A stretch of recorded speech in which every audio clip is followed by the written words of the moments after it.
എൻ്റെ പൊന്നു കൂട്ടുകാരെ, ഇന്നലെ വൈകുന്നേരം 10 മണിയായപ്പോൾ ഉണ്ടല്ലോ, ഈ വലിയ പൂച്ചയുണ്ടല്ലോ, അതിന് പ്രസവ വേദന എടുത്തിട്ട് അതിൻ്റെ അമ്മ രണ്ടാമത് പ്രസവിച്ച കുഞ്ഞുങ്ങളാണ് ഈ ഇരിക്കുന്നത്.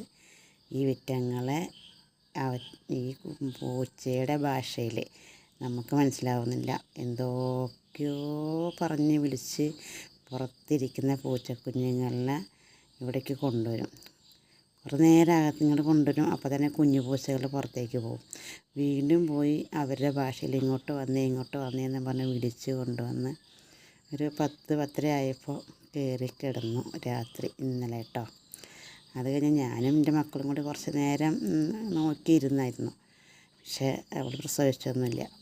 ഇപ്പോൾ കാലത്ത് ഞാൻ എണീറ്റ് വന്ന് നോക്കിയപ്പോൾ ഉണ്ടല്ലോ, അവൾ പ്രസവമൊക്കെ കഴിഞ്ഞ് ഈ 2 അനിയത്തിമാർ ആണ് അവളെ ഹെൽപ്പ് ചെയ്തേക്കുന്നത്.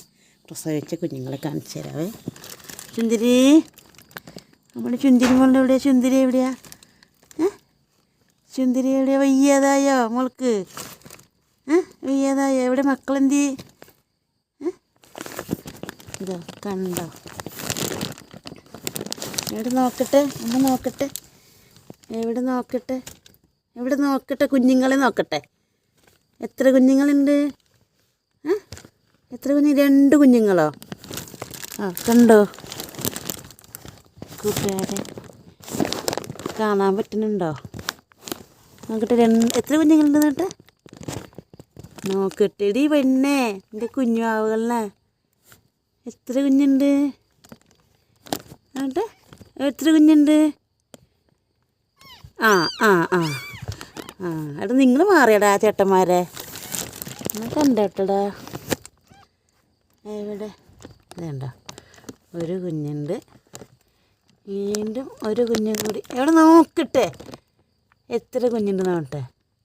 2 അല്ലല്ലോ, നോക്കട്ടെ. 2 കുഞ്ഞ് നോക്കട്ടെടി. ഇത് കണ്ടോ, മാറങ്ങടെ 2 കുഞ്ഞുങ്ങൾ പ്രസവിച്ച് പാവം ഇന്നലെ എന്തുമാത്രം വിഷമിക്കുന്നുണ്ടായിരുന്നറിയാമോ? മൃഗങ്ങളാണെങ്കിൽ പോലും അവർക്കും ഉണ്ട് അതിൻ്റേതായിട്ടുള്ള ഒരു വിഷമങ്ങളും ബുദ്ധിമുട്ടുകളും ഒക്കെ അല്ലേ. ഇത് നോക്കി. എന്നിട്ട് അനിയത്തിമാർ 2 പേരും നിന്ന് നോക്കാണ്. മനുഷ്യന്മാരെ പോലെ തന്നെ മൃഗങ്ങളും. അവർ പറയുന്ന ഭാഷ നമ്മൾക്ക് മനസ്സിലാവുന്നില്ല എന്നുള്ളൂ, അവർക്ക് മനസ്സിലാവുന്നുണ്ട്. ഞാനിപ്പോൾ കാലത്ത് എണീറ്റ്